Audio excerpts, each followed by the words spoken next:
Switzerland. David is basking in the glory of a magnificent 1-0 win over Scotland. But that will Yes, be the only mention of it. We're not going to mention it at all on the actual show, are we, David? You're not going to lord it over me in the slightest. I've No, thought about that exactly 0 times since it happened, yeah. so you're safe with me. I'm safe.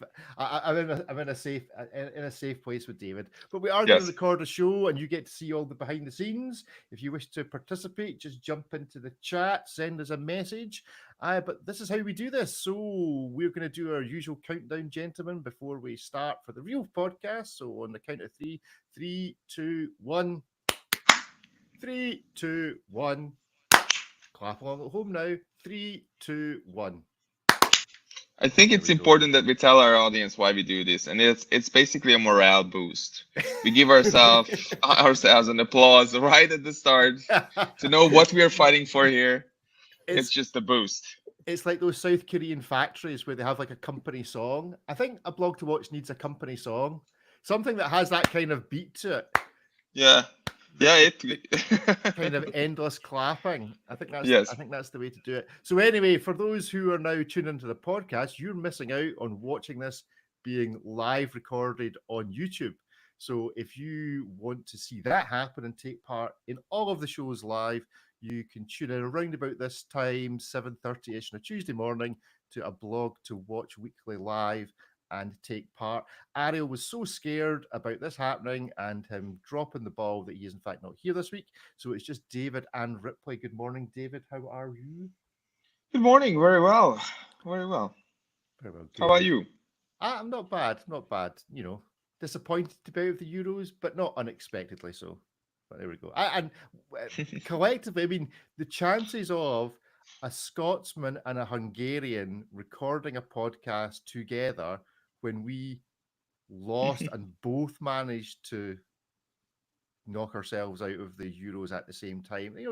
There's some there's some probability at play there. Some big numbers at play there, unlike goal difference. Well, actually, our goal difference was quite large, thanks to Germany. But Absolutely there we go. true. Ripley, how much care and attention are you paying to the Euros? Um, when I have a moment, I'm a fan of the sport, but it being an American, it's just sort of like choose a team to root for this time, and it's kind of like the World Cup. There's no point in rooting for your home country, so you just want to make it interesting, and you just want to see some good games regardless of who wins. It is true that America are not in this competition this time, but there we go. We've imported all of our like famous players. Like who is like the homegrown American soccer hero? Like Landon Donovan? Like absolutely not, Donovan, right? You know what I mean? Like now, is Landon Donovan like in his late 50s now or something? I don't know.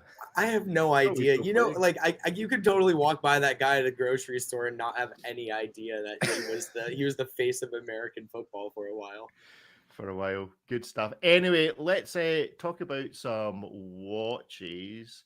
It's been an interesting week this week. Lots of diversity in what's going on. But let's start with a grinding gears from David. Again, touching into a reasonably regular theme we've been having about, I don't know, everything getting worse. Just the inevitable demise of all things of Western civilization.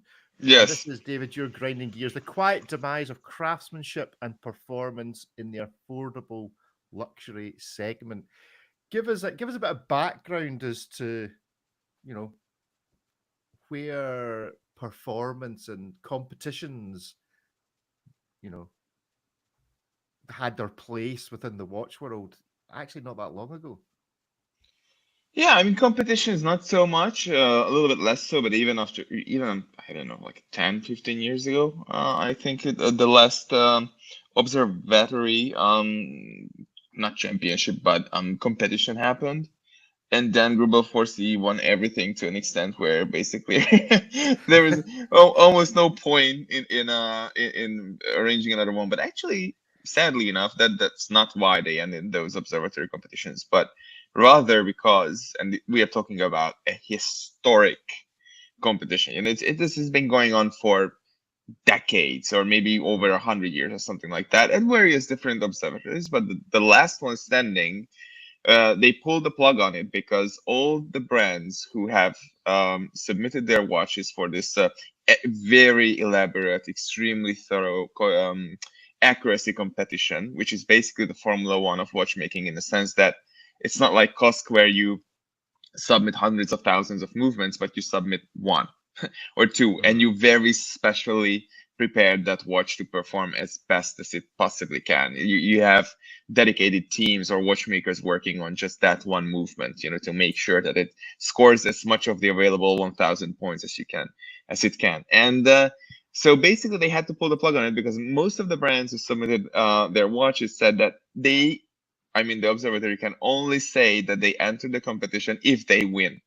Imagine Formula One if they could only tell who won. Like you sit down, you watch the race, and then 90 minutes later they say, "Oh, it's Ferrari," and then they don't tell you that there's like another 9 teams in the race, and that's because that's how thin skins, and how egotistical these brands have become at this point. Oh, if we don't win, then we have to save face. I'm not aware of any other competition in any other walk of life where they have to stop doing it because brands just simply don't want to compete in the because they are worried about losing face, which is impossible. It's a competition. Sometimes you win, sometimes you lose. That's just how it works. And so that's where it ended. And the premise of this article is actually not this, because this would have been a perfect grinding gears that I just I just gave you guys for free.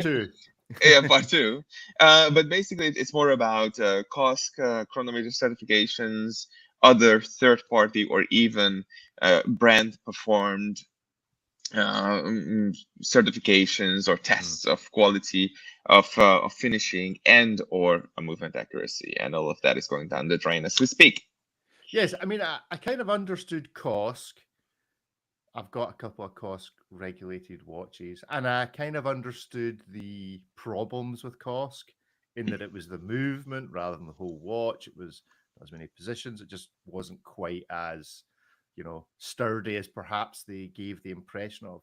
And then everybody started coming up with their own in-house, a bit like people's in-house movements. They had their in-house certification. And then some of the in-house certification then became, again, exclamation marks, independent. And so it just appears to be a complete mishmash. So we had a new one recently from Omega. They produced another certification process for their movements. So in your analysis of them all, is there one that actually is like, yeah, that makes sense? If you have a watch that's like that, it's a good watch. Because it's been certified by X, Y, and Z. Or, as you say, is it just the case, yeah, if you buy a Gribble Forza, it's going to keep good time. You have to spend £500,000, but it'll keep good time. Well, I think an important distinction here is that COSC only tests the movements, like pre-cased and everything, independent of the watch. The movement might be great, the watch might be absolute garbage, but COSC certified movement. Metis, it's the watch after casing, and there's also more stringent parameters involving anti-magnetism and whatnot. So at least at that point, just like Rolex's superlative chronometer standards, it's the watch after its case. Could you imagine if the performance of a car was based on the engine block, but not anything to do with the car? It's it's a really, really great engine. Is that not like maybe we did a good job with the rest of it? Maybe not. There's no standard for the rest of it, but the engine that we didn't do is top notch. That is just the Italian principle of making cars, is it not? Alfa Romeo, great engine. Rest of it's maybe a bit shonky, dodgy. Or the British car industry, great engines. The electronics are a bit shonky. Yes. Any modern Land Rover you buy, good engines. The rest of it was probably built on a Friday afternoon. That was one of my favorite Christopher Ward slogans they used to have in their magazines. It was British design, Swiss engineering, and thank God it's not the other way around. Oh, that's a good one. Yeah, that's not too shabby. So, David, what is the best system now? Who's doing it right? What watches, independent systems, has it been Metas or COSC or any of these other ones? Which one actually says something proper about the quality of a watch? Yeah, I think I would have to give this one to Omega for the Meta certified master chronometer tests, because it includes magnetism, which is a very common thing and an issue and something that affects all mechanical watches in the world that you can think of, unless they are Meta certified, because 15,000 Gauss is a whole lot of Gauss. So that means your watch is pretty well prepared. The accuracy rating between 0 and +5, I think, is pretty solid, and it's just a good overall test that also includes, if I recall correctly, power reserve, self-winding efficiency, of course, accuracy before and after being magnetized and demagnetized, and all those kinds of things. And for that reason, and I believe that you can look at the performance report of the watch from those tests based on the little card or whatever that is given to you, with the purchase. So it's even traceable. It's not like, oh, we did spend 1,000 hours testing this one, but we will never tell you, how or where or with what results. So that, for that reason, it's really good. Rolex, I think, with Rolex, the quality speaks for itself. I mean, you cannot, it's incredible that you can produce over 1 million watches and test them and hold them to such high standards. So that's amazing. And then, if we're looking for the niche of certifications, you have Qualité Fleurier, which is also basically a defunct certification, as all the brands have backed out, and it's only Chopard now who have actually taken over the whole certification thing. And Carl Friedrich Schaeffler said, look, this is so great. We should not let this go. Let's keep it alive. And they still produce a handful of Qualité Fleurier watches every year. So, and that is also a very fine certification as well. So if we were to, recreate the competitions, not allowing watchmakers to fiddle with the movements beforehand, if we just had unlimited resources to go into watch stores and buy watches, Grand Seiko, Spring Drive aside, so pure mechanical watches, who do you think would produce the most accurate watch straight off the bat, reliably? So yes, the marketing material says it's X, Y, and Z, but there's maybe some variety in what comes out the factory. Who do you think would actually, just buying the watch, have the most accurate? Would it still be the Grupo Forces of this world? Who would be reliable?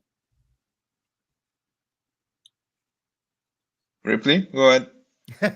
I'm happy to go, but I've spoken already so much. No, I'm thinking about it. Honestly, I think Rolex is always going to be a pretty strong standard in that, although they're not nearly as transparent with their, what a superlative chronometer actually means as far as the nature of the exact tests, in the same way that Metis is.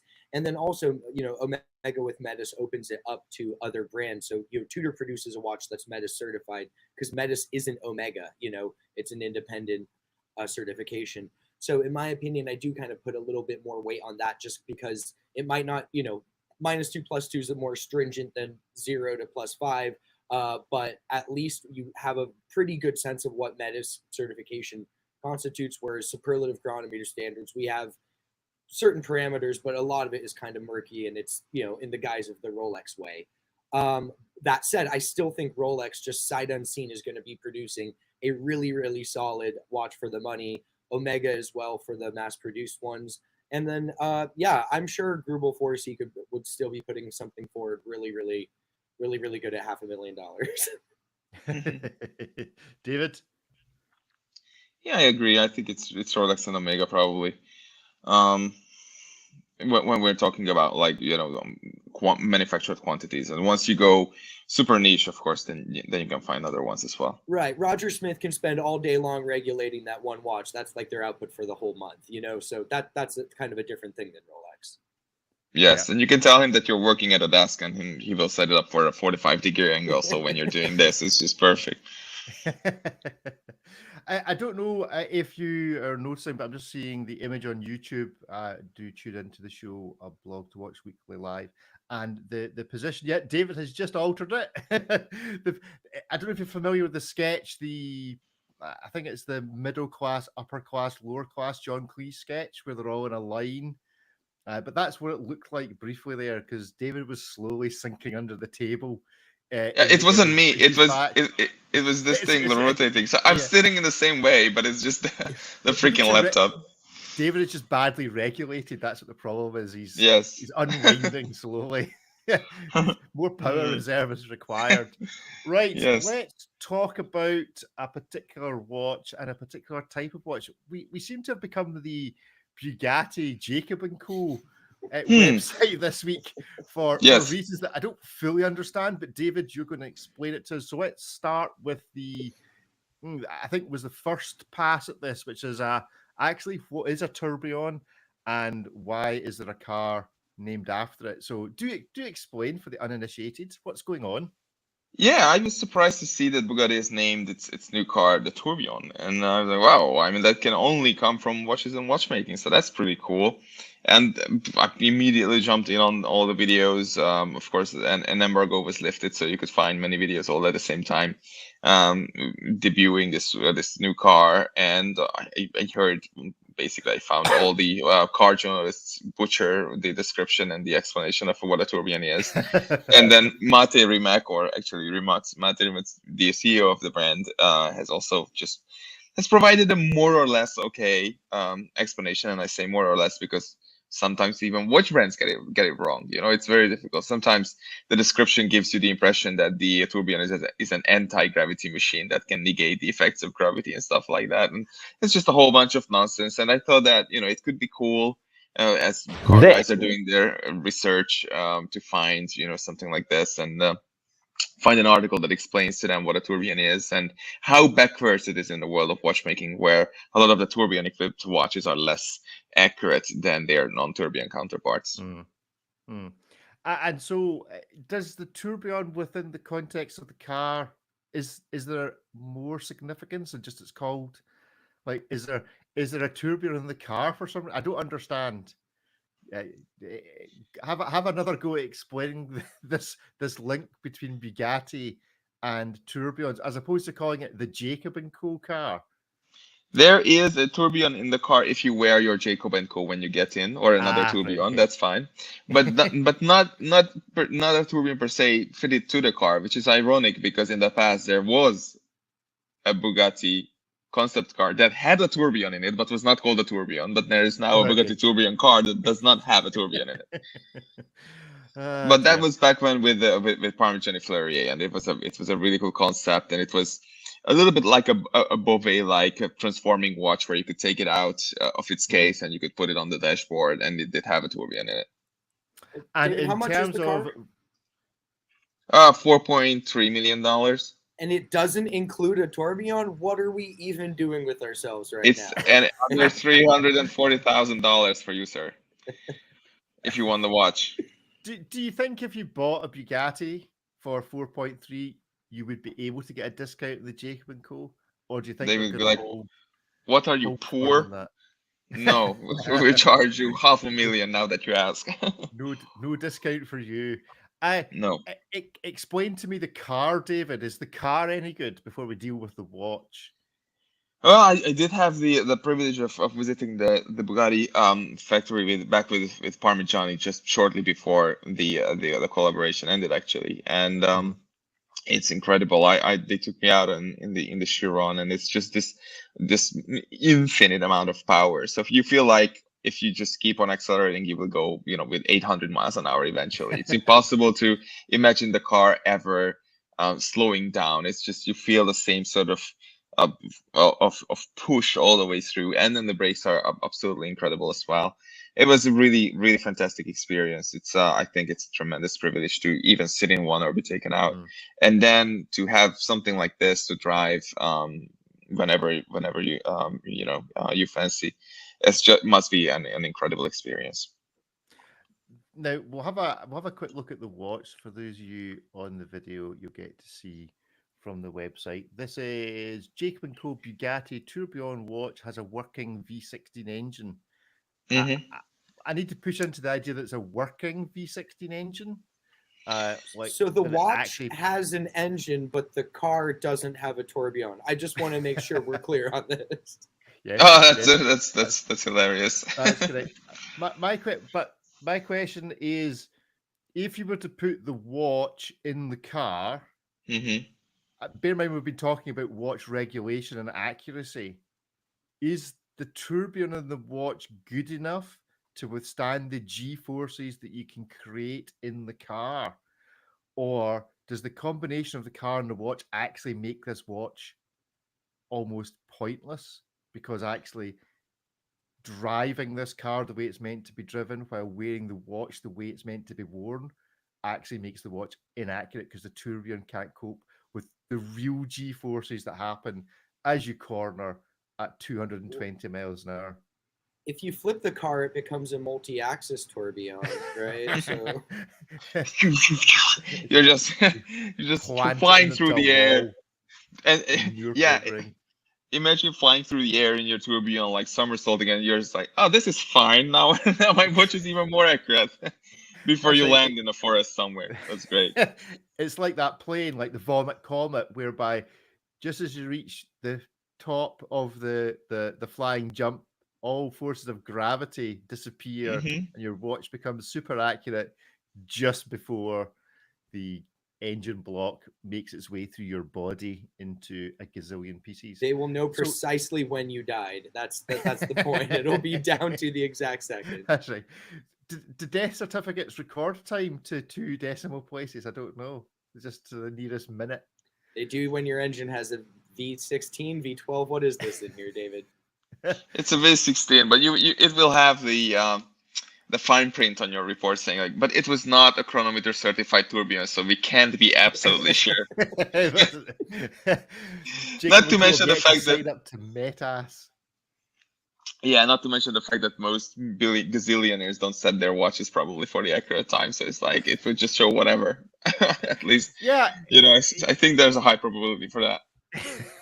Is there like an inverse proportion rule that the richer you are, the less like you are to actually set your watch to the accurate time? I think we can hazard that guess. Yes. you think there's a, as a watch becomes technically more accurate, it's actually less often set accurately. I think that would be an interesting survey. We should go around Watches and Wonders next year with like a digital clock with the actual atomic time. And as we go around the booths, check with the brand owners, if we can find them, as to what time it says on their watch and compare it and see if the success of the brand directly correlates to the accuracy of the watch to the atomic clock. Well, it's a good one. I think it's fair enough to say that the car is better looking than the watch. Yeah, I think so too. Broadly agree. Yeah. Yeah, the watch is an odd looking thing a little bit, really. It's going to be spectacular to use, probably very nicely made. It's the whole thing, the engine block, everything is incredible. But the whole blackness with the black case and the black bezel and the black strap and the black crown and all the rest of it is just a bit too much. So in what way does the engine work? Like it produces its dynamism by what, you winding the watch or the watch running? No, you have to wind it separately, and it has its own power reserve indicator. So you have to wind it through the crown. In one direction, you wind that mechanism, and in the other, you wind the movement. As far as I understand it, and you have 20 launches or 20 uses of this automaton before you have to wind it again. So it has its own power source. It has its own crankshaft. The crankshaft is turning, and as it is turning, of course, it is moving the titanium pistons up and down in their respective cylinders. So and even the firing order, of course, there's no fire, no explosion, but the firing order or the sequence in which they traverse is also correct to the engine. Right. So the engine aspect of it, as you say, is an automaton rather than linked in any way to the time telling. Is that correct? Yes, it's completely independent. Yes. Right. So it's just a fidget spinner, is what we're saying. Yes, a fantastic fidget spinner. Yes, the car equivalent of like the Jacques Dreux stuff. It's nothing to do with the timekeeping. It's just there to look cool, and which it does quite a bit. But yeah, it's the automotive enthusiast instead of the charming bird enthusiast or something like that. Yes. So, would you even vaguely come close to spending $340,000? And how cheesy would it be to own both the car and the watch? You need to. That's the thing. It doesn't cost $340,000. What are you going to do? Just own the Bugatti Jacob & Co. and not own a Bugatti? That's the most ridiculous posturing I can think of.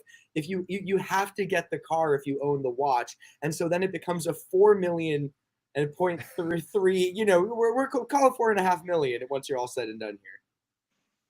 Yeah, but I do notice that there's 250 cars, but 150 watches. Is that right? So they're expecting some people to drop the ball and Nope. not invest in the What? full thing, or is it the other way No. around?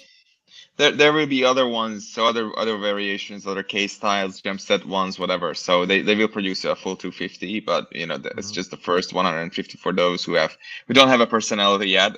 They just want to like watch $240,000. But if you are like your game, then you can get one of those Green Sapphire ones for 1.5 million. Ariel did a hands-on with one of those 2 years ago. You can find that on aBlogtoWatch. Green Sapphire case, Bugatti engine, fitted freaking Jacob and Co. Or you can have gem set ones. There's spectacular gem set ones as well. So I'm sure there will be a lot more, like some very exciting ones. And of course, I'm pretty sure you can always tell Jacob and Co to make a unique one just for you. It does strike me as a bit odd, the idea that you buy your car and you'll get to personalize it, unless they're all being made the same color and the same spec. I assume if you want different leather seats or a different color, but they want to sell exactly the same watch to 150 people. And they don't think, as you say, these people are going to go, no, I don't want the one that everybody else has got. I'm buying a Bugatti that's completely unique. But yeah, of course I want the same watch as 150 other Bugatti owners. Just put a different strap on it. Orange NATO. Yeah. Does this have? No. It's an integrated bracelet. So I know that it's hilarious for all kinds of wrong reasons. When you want to have $340,000 to stand out, I mean, it's hilarious. You gotta buy exactly the same watch. Yeah, I'm not convinced. So if you weren't going to wear this Jacob and Co watch for your Bugatti, what would be the alternative? You've got $340,000 to spend. You can spend it on something else as a watch. What are you buying instead of this to go with your Bugatti? I mean, bring me some more personality.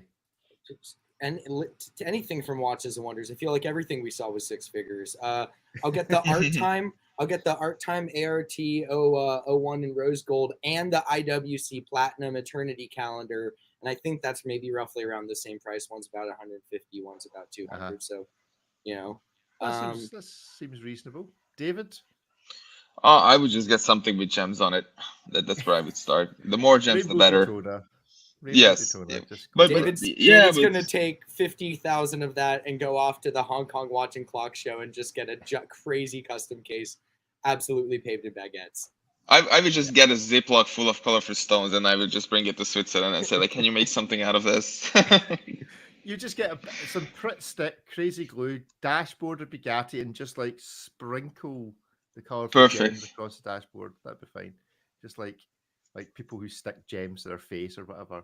What's it called? I'm intrigued. Bejazzled or whatever it's called. He's just gonna bejazzle his Daytona. Anyway, right. Well, perhaps you might consider getting one of these. Ripley, you reviewed the Sphistos. Is that how you pronounce it? Metropolitan Chronoskeleton Sapphire watch. I do feel like a sapphire watch might go quite well with the Bugatti. Yeah. Tell us why we should consider these as an alternative to, frankly, anything. So if you want a sapphire watch, but you don't necessarily want a sapphire engine in your watch, this is a fantastic alternative. Custos is the sibling company of Frank Mueller. Even though they're entirely independent, it's kind of like more of a Rolex Tudor thing. So there's obviously some design language shared between them. This watch here is a heavily reworked version of like a 7750 base, but as you can see, they've done the bridges themselves, which is why it looks this way. Sapphire case, full sapphire exterior, rose gold components on that one. You can scan the QR code on the rotor, and it pulls up the authenticity ownership. And I highly suggest you to scan the screen if you haven't. There's a little Easter egg for you that the brand left us on the review sample, but it's shockingly affordable for a full sapphire watch. I remember being in college when the RM whatever came out in its full sapphire case at like $1 million. I think this is around like $50K. Yes. And it's just a ton of fun. And you know, obviously, should you need a mainspring or something, this isn't going to be a 5-figure service to just get it running again. Yeah, It's you going to be a mentioned 4-figure service. Great. you mentioned about the QR code. Did somebody not scan this QR code and realize it was a real watch and so registered it? Well, is it a real watch, Rick? Do you know this? The honorable reverend that is stated to be the owner of this piece. No, I have not scanned the QR code, but I have read the chat on the aBlogtoWatch article, and there does appear to be some shenanigans going on with this QR code. I'm not sure. I'm not sure the entire truth of the report. It's one of their display samples that I photographed at their HQ in Switzerland. So this is one of their own watches. It's a display model, but they found a very creative way of absolutely voiding its digital record should anyone ever try to nick it and pass it off as their own piece. Good stuff. Well, you can go and have a look at that. This is a brand, Ripley, you've reviewed this watch that it came on my radar a couple of years ago, but I've only heard good things about it. Every time somebody sees it, they go, "Oh, that's really quite interesting." And this is the RZE, and this one is the Urbanus Solar Field Watch. And because this is currently being broadcast live, my phone is ringing. So I'll be answering that shortly. While Ripley, you give us the SP on this from RZE. So this is their it's their solar quartz model, first solar model from them. Their least expensive model. So you get a hardened titanium case, just like the rest of their lineup. It's their like ultra hex surface coating, brings the hardness up to like 1200 Vickers. Solar movement from Miyota. Interesting thing about this one is the solar panel, instead of being through like a transparent dial like how most brands do it, it's actually hidden around like in the rehaut. So if you look kind of diagonal through the crystal, you sort of see a clear plastic rehaut, and what that basically is the outer cover for the solar panels that sit around it. It's about as idiot-proof as a watch gets. Screw-down crown, all hardened titanium. This is the medallion yellow, their kind of signature colorway. They also make a black dial one, a blue one, I believe. They got two special editions that have Cerakote coatings. One's tan, one's olive green, that benefit like helicopter rescue and wildlife services in Canada. But it's their least expensive piece for like a grab and go field watch. It's 36 mil, super lightweight. What's not to like? It's, you know, it's a really cool piece. There's if you like the aesthetic and like the size format and like the concept of a solar watch, the only thing I'd change about it would be to like give it fixed lugs or something like that.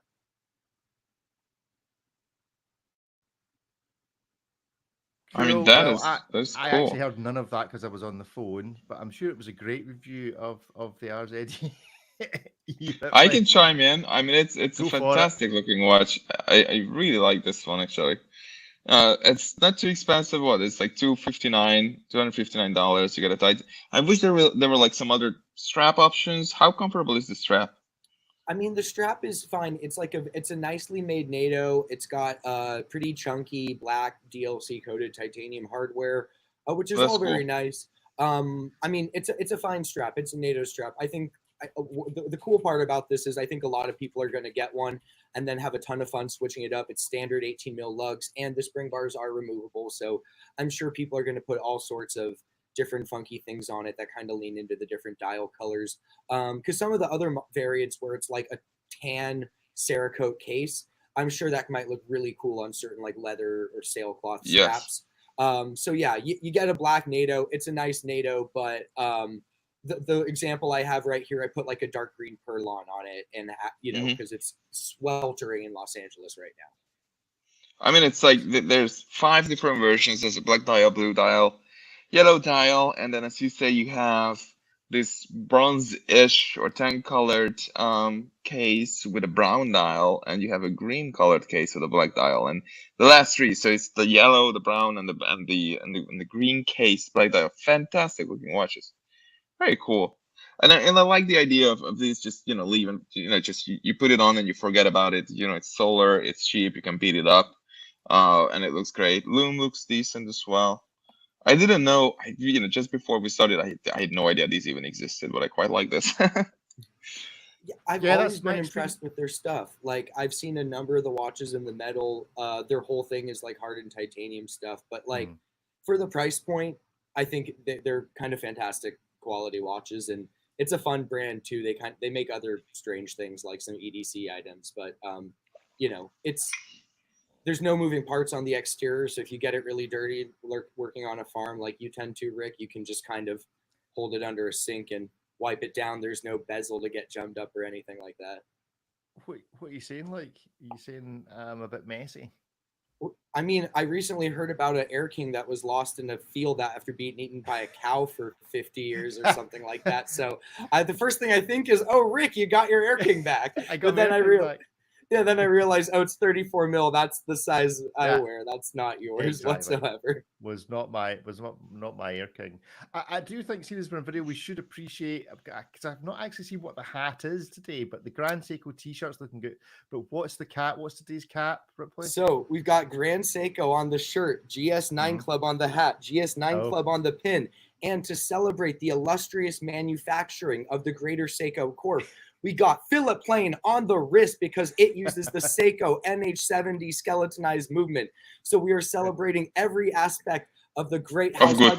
I got an Epson printer over there too. Yeah, I got an Epson printer, Epson on the printer. We're celebrating the whole Seiko family over here today. And the problem with that story is the most expensive thing in the room is the ink. I'm actually due for cartridges. I'm actually due for new ink cartridges, so that's yeah, that's the reason I won't be buying a Grubel 4C next week, boys. Gotta get some more ink. Right, well, before we play Hit Miss Maybe, we will go for some new releases. Let's see if anybody really cares. From Omega Seamaster, Aquaterra, Black Dial watches. I really rather quite like these, but quite liking them and caring about it is a different matter. Ripley, is there any reason why I should care about another range extension from Omega and the Aquaterra? I care that they didn't already make this before. Like, if you think about like the Aquaterra, there's like well over 100 SKUs in the current collection. And then you think about like what would be probably something that would exist in the Aquaterra. You're like, black, like plain black, gloss black. That's like it's like white or black, quintessential dials. And it didn't actually exist. They had a black dial with the horizontal teak lines in it. But they didn't have like a gloss black dial. Now you get it in the 3 core sizes. Obviously there's others, so you get 34, 38, 41. All master chronometer movements. Fantastic watches. Honestly, this is the type of watch that like kind of the non-watch person could easily buy, wear every single day for the rest of their life, give it to their kid, and just never think about nice watches ever again. But it's absolutely flooring that with 100 and something SKUs in the current lineup, these 3 watches didn't already exist. You also get like a more refined bracelet and clasp, but the real story here is the black lacquer dials. My question is, they have got the date window, and it's a square window, so to speak, in the larger round versions, on the 34. A round window in the 34. Should we feel patronized that what they're clearly pitching as the smaller, more petite, more ladies' watch perhaps gets a round window? I don't understand the logic that says let's make the smaller one more curvy, like the numeral indicators are curved rather than angular. It's the shape of the hour marker. So the date window usually has to go with the design of the hour markers, and the smaller ones that is probably intended for for more feminine proportions and whatever else. It works much better. And on the larger ones, you have not really square. It's more like a trapezoid shape. That is complementary to the design of the hour markers. It's designed to blend in a little bit, and I think it does. But if it were round on the larger ones, it would go with the Omega logo up at 12 o'clock. So maybe below 12 o'clock. So maybe that could work as well. Yeah. I just wish, it's just like stop putting the freaking date on things. We don't need to know the date. We've got Yes. calendars for that. I just think that it ruins the smaller watch by making it less. The Aquaterra is actually quite a rugged looking watch, quite angular in its face. It's quite a, dare I say, is butch the right word? I don't know. But it's a chunky watch. It feels chunky. And I just think Hmm. they've ruined it on the small one. I think the small one with the same design cues would actually have looked really nice. And I think That's they've a good just point. ruined it by making it by making it what they determine to be feminine. Hmm. It's a weird one. I'll be interested to know. I'll be interested to see what sells the best out of this particular range. Ripley, Given final the thoughts on this? Or Given the final? number of SKUs you can bet at eventually, it's only a matter of time before that becomes a thing. It's just like they just keep throwing things at the wall, and then sooner or later you will have the small one with the large one's things, and then the large one with the small one's design, and it all comes together eventually. You just have I to mean, I wait suppose another couple of years.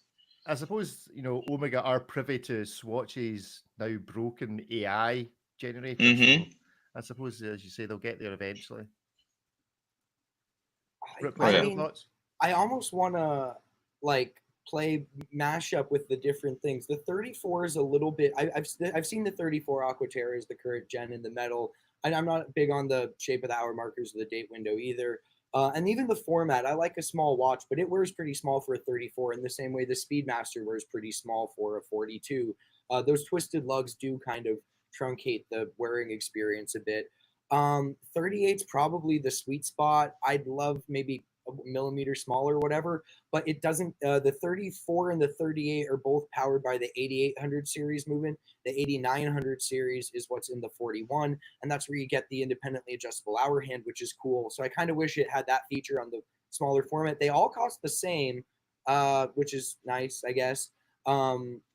So I guess there's no real reason to choose one over the other. You just choose the one you like the best. But Hmm. um, I think it's such a smart move for Omega to make these watches. The Aquaterra is objectively a great piece, but it's not like the enthusiast choice. It's not like the Ultraman Speedmaster or something like that. So to have this like really, really kind of classic timeless option in the lineup for probably one of their most mainstream watches is a logical decision, even if it's something that we're looking at it going like, wait, it's a stainless steel time and date watch with a black dial. It's like, yeah, and they're probably going to move thousands and thousands and thousands of units of it.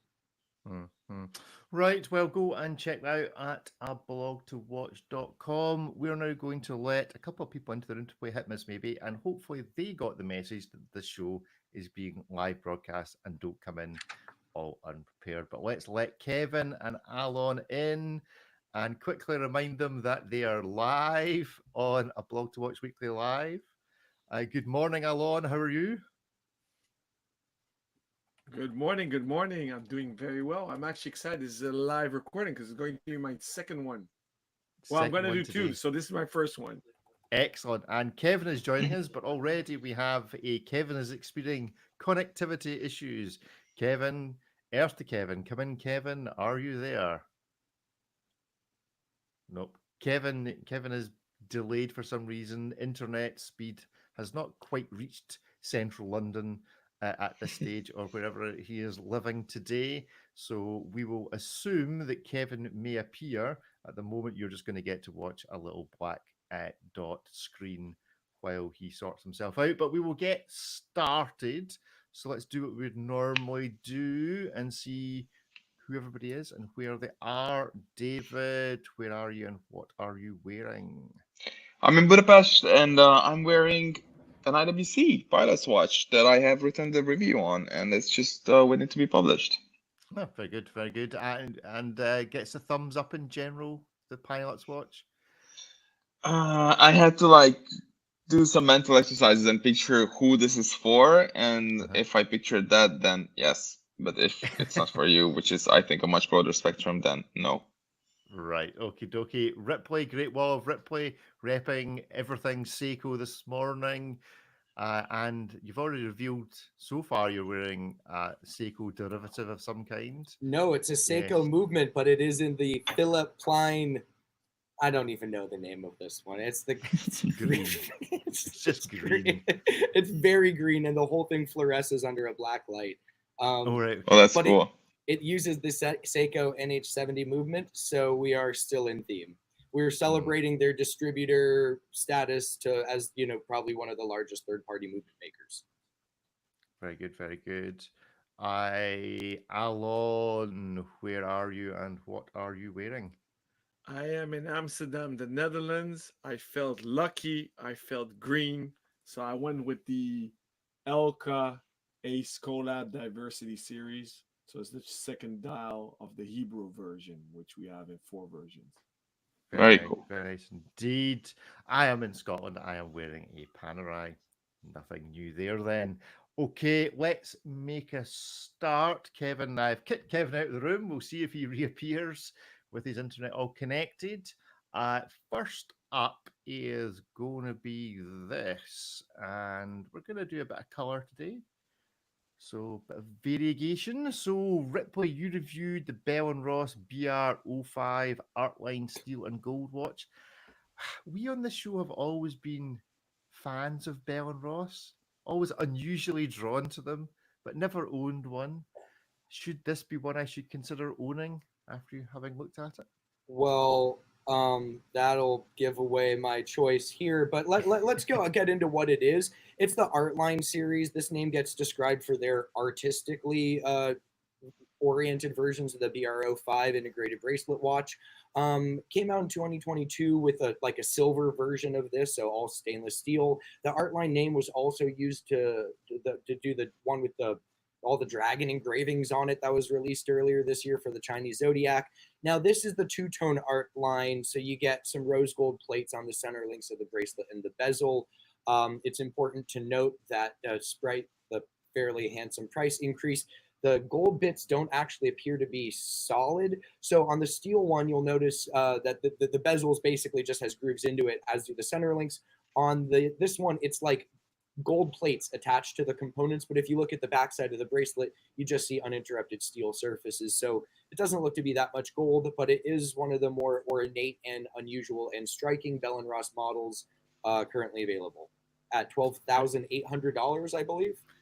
Yes, $12,800. I suspect that price tag might come up in a wee minute. But we have been joined by the elusive Kevin. Kevin, Can you hear us? Earth to London. Come in, London. No, yes, Kevin's lips are moving, but I can hear nothing. All right, okay. That was very good. Very clever. Yes, yes, like that. You got me there. That was good. That was good. What was the comedian that used to do that? Oh, I don't remember. A bit before my time, probably. Yeah. Where are you, Kevin? What are you wearing?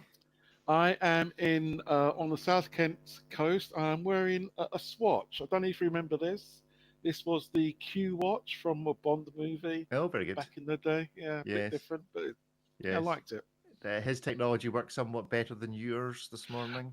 100%. 100%. Good stuff. Good stuff. Well, we have quickly looked at the Bell & Ross. Kevin, completely blind. You're going to have to join in with the rest of us and go, is it a hit, a miss, or a maybe? 1, 2, 3, go. Miss, maybe. A couple of maybes and 3 misses. David, why is it a maybe? It's a very Marmite watch. I can't help but like it for some reason. I look at it and I'm like, I'm happy it exists. I'm happy it's like this. It's an odd looking watch. I'm not a fan of the gold plates. I mean, it should be solid links all around, especially for almost $13,000. Value retention will probably be an issue, but overall, I think it's just a great.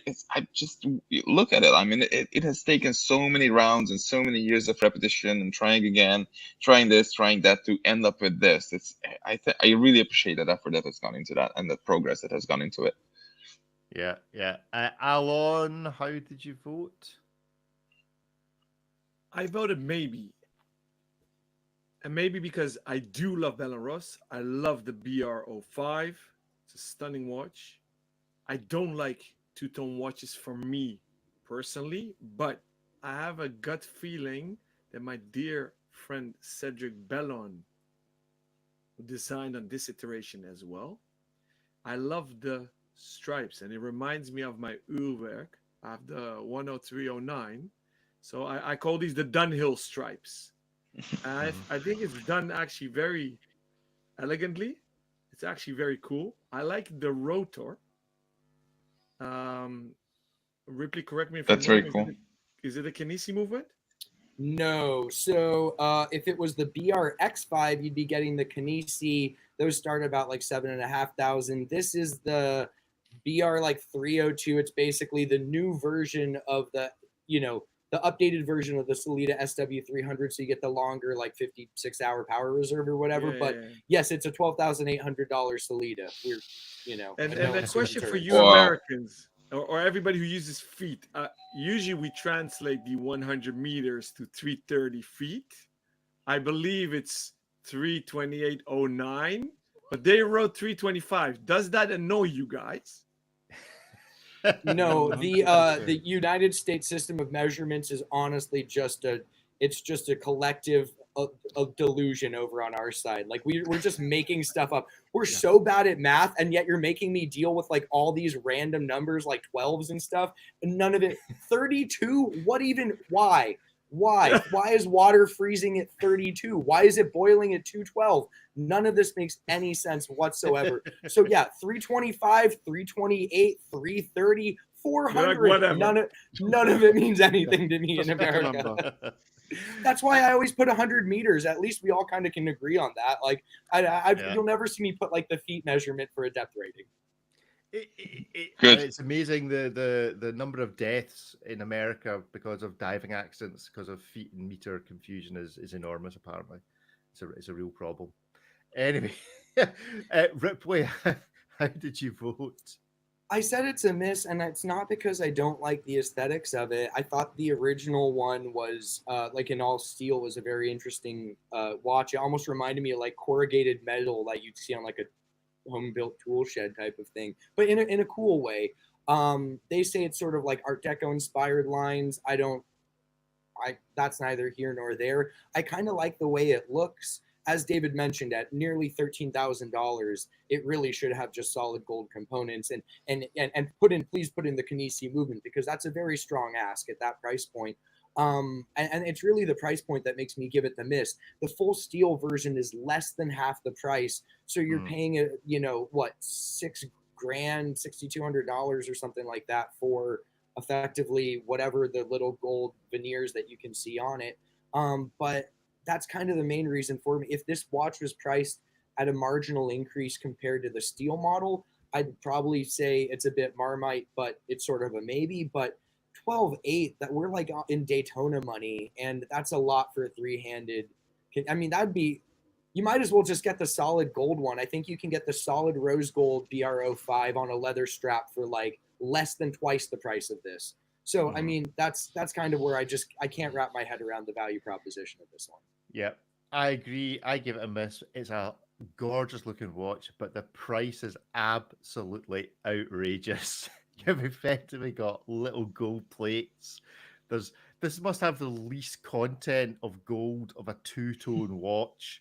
This must be the least gold. Omega Mission to Moonshine Seconds Hand has entered the chat. Okay, fair enough. Fair enough. Kevin, what did you give it? I gave it a miss, mainly because I caught the back end of your explanation when you first showing the watch. All I heard was the price, and I saw the picture, and I thought, no, definitely not. How can they justify that with the movement? It's just basically it's elite, as you say, 300 in there. It's just outrageous. I do like Bell & Ross. I did like their release from last year, Watches and Wonders, the Loom watch that they did. That was quite different. But I think they've gone a bit too far out. I think they're trying to get to a market which I don't think they will ever get to, purely because of the price point that they've been in at the moment. Anything up to $8,000 or £8,000, it's highly competitive, and I think they should just stick to that sort of price range. Anything out of that, people will just turn their heads and think, oh my God, what are they trying to do? So yeah, it's definitely a miss. Gentlemen, Ripley and David, you might have more of a knowledge. What is the most expensive price that a Solita movement has ever been attempted to be sold at?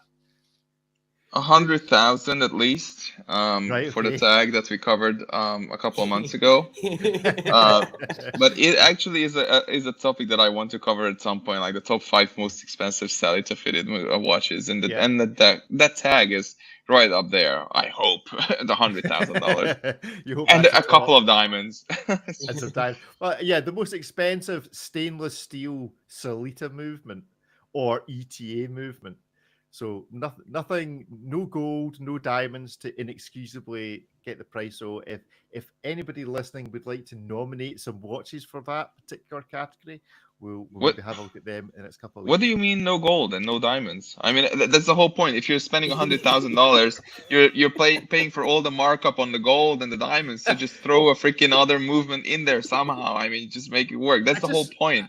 I just want to know who has had the chutzpah to, if that's the appropriate word, Alan, you can correct me, to overprice a Salita the most while not adding anything of intrinsic value, such as gold or You diamonds. know what comes to mind is what I think was epic, the Valjoux 7750, so the ETA 7750, what IWC did with the first, the Da Vinci Perpetual, Rattrapante, and then the Il Destriel.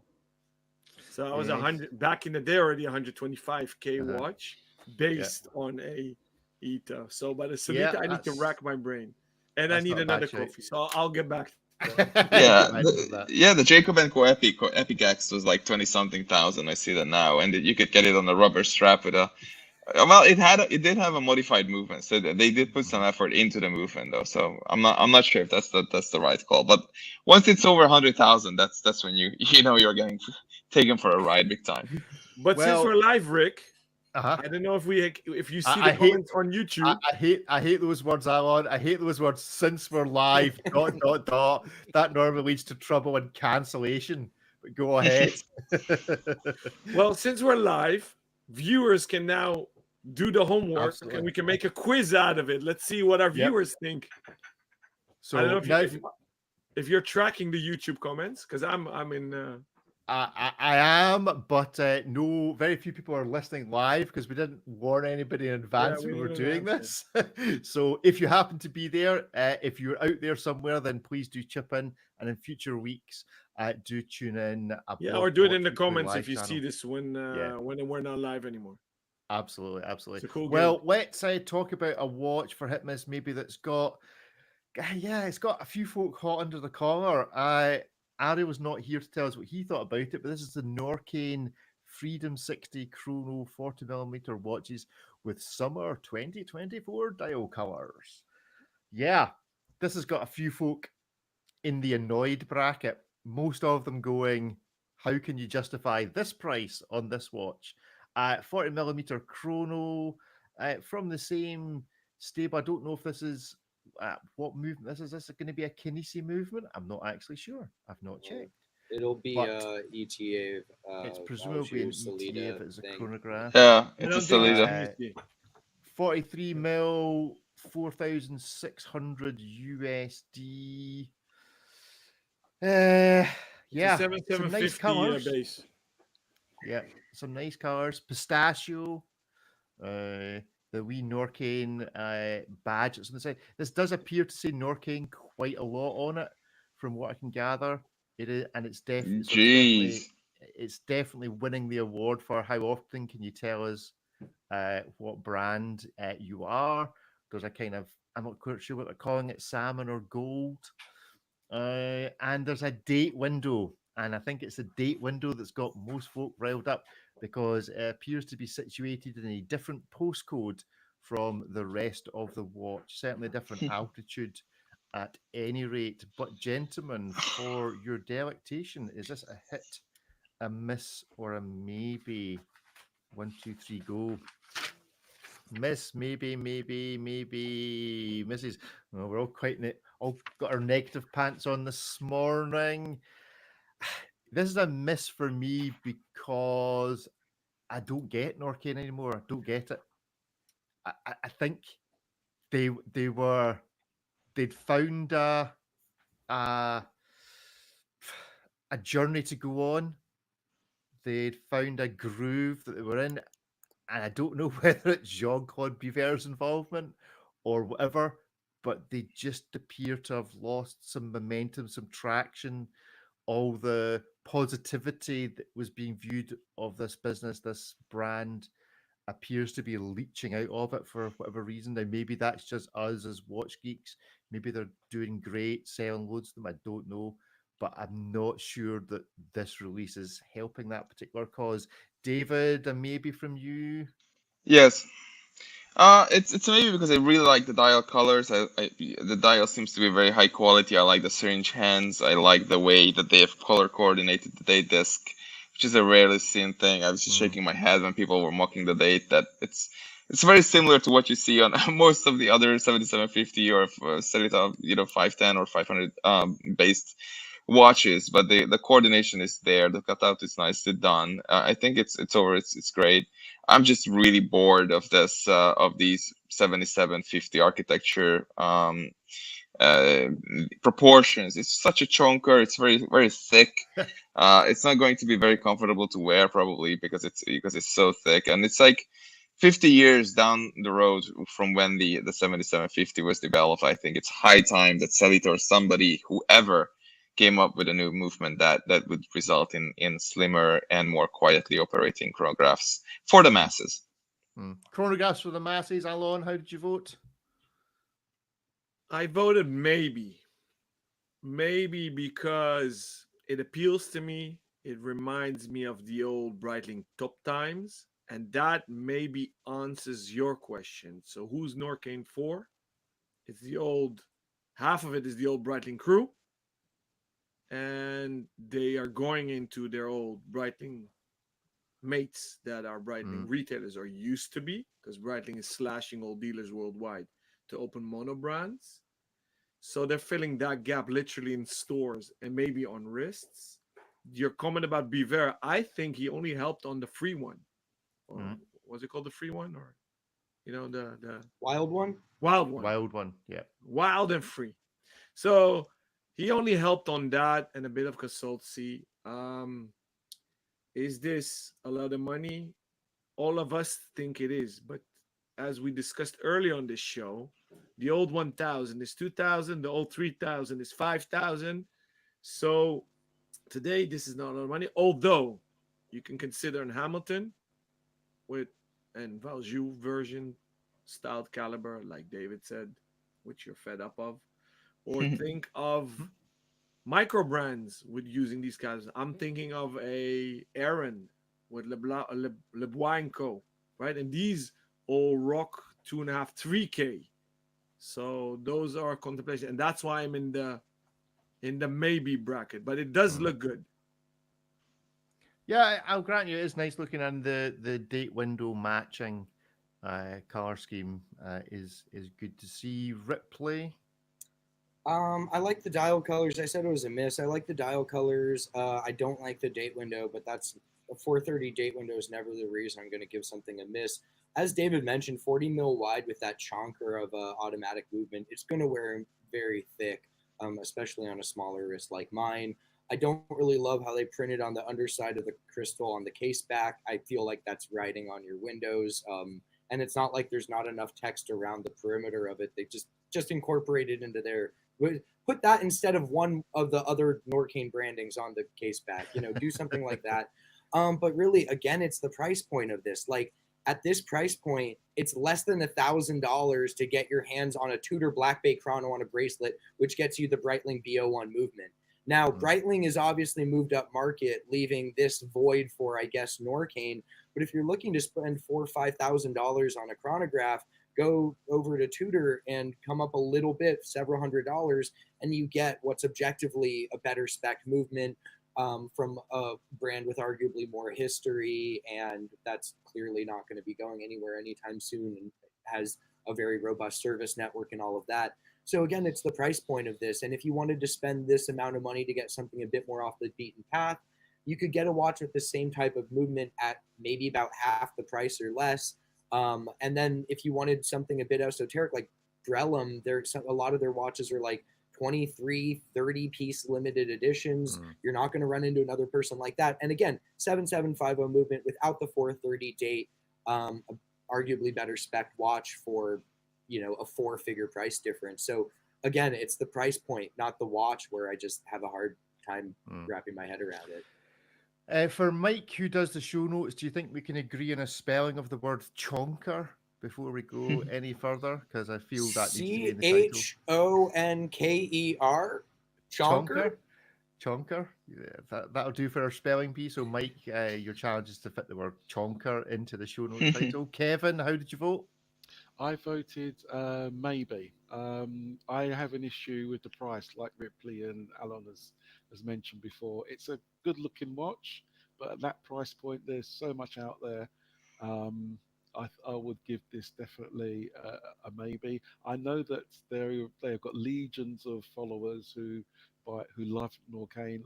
I do like their previous collections, but I think the price point on this one, probably because of Jean-Claude Biver's consultancy fee, has pushed it up.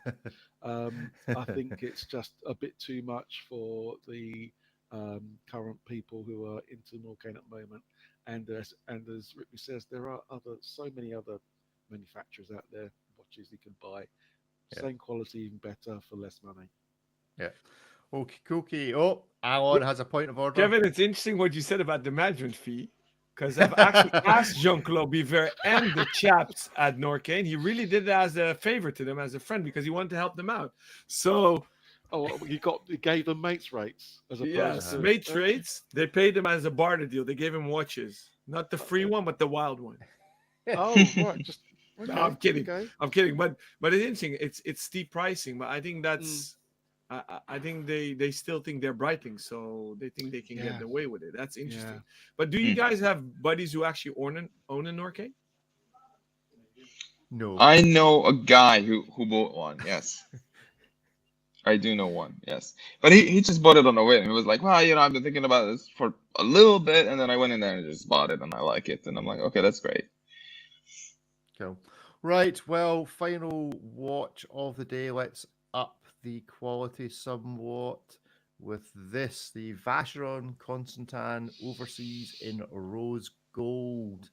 We're upping the gold content, we're upping the quality content. First question, general knowledge or general opinion: is the Overseas the most underrated watch design currently from a major brand? Does this get the love that it really needs?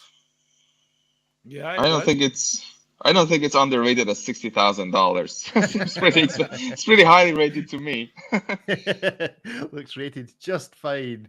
Yes. To David. So this is a slew of new releases that we've seen.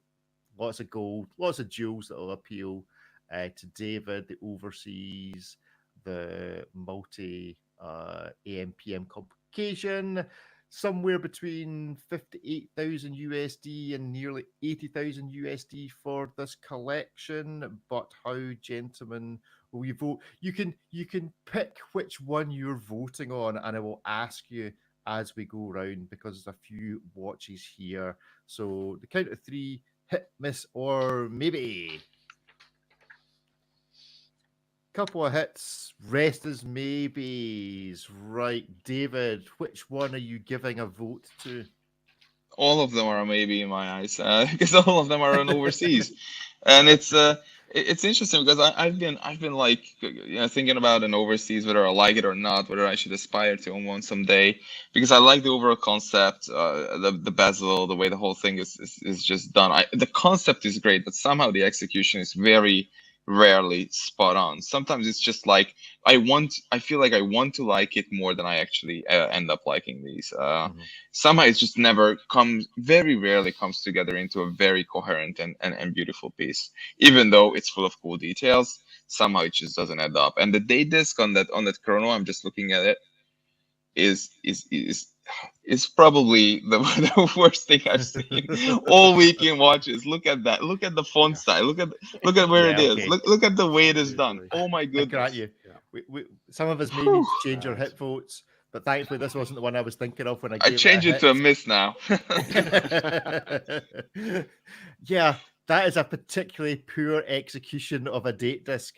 Now that I look at it, it's also, is it a different note? Is it at least a consistent font with the rest of the watch, which is probably why it doesn't work, because it probably needed a thicker font of its own for the date disc. Alon, how did you vote?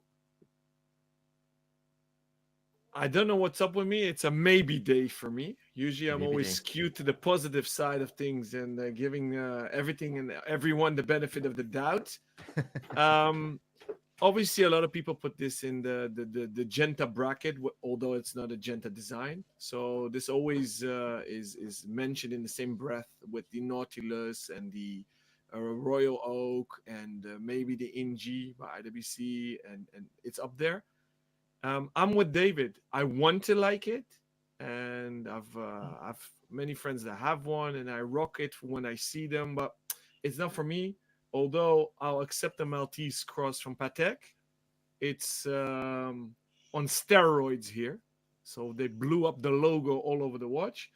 I was happy the 222 was back. So if I had to spend that money on a gold Vacheron, well, probably I'll go for a leather strapped version. But if I had to pick a full integrated bracelet gold one, I would hands down go for a 222. So maybe like David, I'm skewing to a miss. To a miss, yeah. Yeah. Good stuff. Kevin? Wow. It's a hit for me all day long, but only one particular model, and that's the dual time. Yes. The man. three-hander is just awful. That date at 3 o'clock, and the chrono, God, what are they thinking? But yeah, that particular dual. I mean, I have to say, I did pass on one last year for various reasons. So, but yeah, that dual time is stunning for me. That green is spectacular. Cannot wait to see it get hands on again in the near future. But it's just a work of art, and it doesn't matter how much it does matter how much they charge for it, but it's beautiful. I mean, look at it. Kevin, may I ask you right. something? Go on. Yeah. Does the crown or pusher on the 4 o'clock annoy you? Does it tickle your OCD, or does it do it for you? Because I think that it does. Yeah, yeah. Would you have liked it as a mono pusher vibe that it goes through the central crown? Possibly, that would have been a good touch. Yeah, different design, absolutely. If somebody can do it, it's Vacheron, right? Yeah. But I'm not fast. I just love that look of the AM/PM indicator, and for once they've got rid of the date disc. I mean, it just looks awful on the other two. I don't know why people buy those. That's the only one to get out the overseas. Full stop. Regent Street 55. Watch out, Kevin is coming in hot today. I think I gave it a hit because for this one, I think it's the best execution of asymmetry in any watch.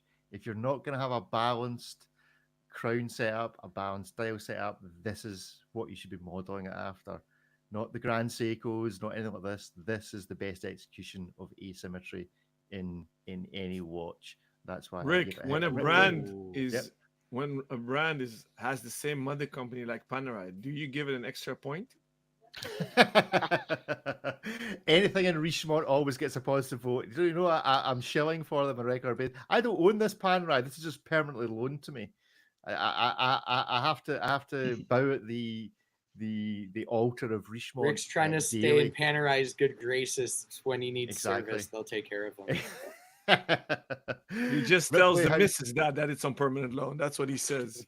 Exactly. How did you vote, Ripley? I said it's a maybe. I've always liked the overseas. I think back in 2012, 13 or something like that, I was working for a gentleman, and his father-in-law gave him an overseas crown. It was stainless steel, but it was the previous generation, so it had a lovely date window at 12 o'clock versus that abomination that resides at the 4:30 location on this one. Like David said, that font looks absolutely ridiculous in there. It's not color matched. It really draws attention to itself. I said it's a maybe. You know, the dual time looks nice. These are obviously very expensive watches, so at this price point, you have a lot of options on the table. And conceptually, a green and gold watch isn't novel in any capacity. I feel like this is like 3 or 4 years late to the party on that hype train, but it's also very, very nice. At least the dual time is.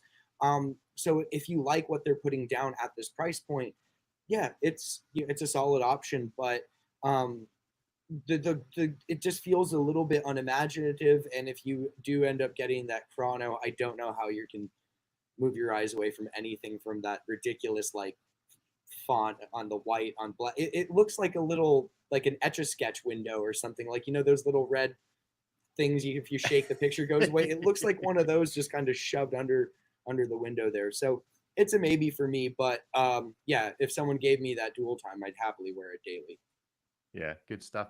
Well, that is us for Hit Miss Maybe this week. Thank you for tuning in. If you're listening on the podcast or watching the edit at aBlogtoWatch on YouTube, if you are tuning in to the live broadcast at aBlogtoWatch Weekly Live, yeah, I know it's complicated, many channels, many choices, then you get to stick around for a little bit of extra time. But for everybody else, and that's my way of saying to everybody that's on the screen that you're still going to be live once you say goodbye. But for everybody else who's listening, thank you for listening and see you again soon. Goodbye. Bye, everyone. Bye. And if you're on the live, then you're sticking around for a moment of extra time. So, gentlemen, quick question. Anything of today's reviews and chat that you wish to add? Something you didn't get to say that it has now sprung to your mind about any of the watches that we've spoken about?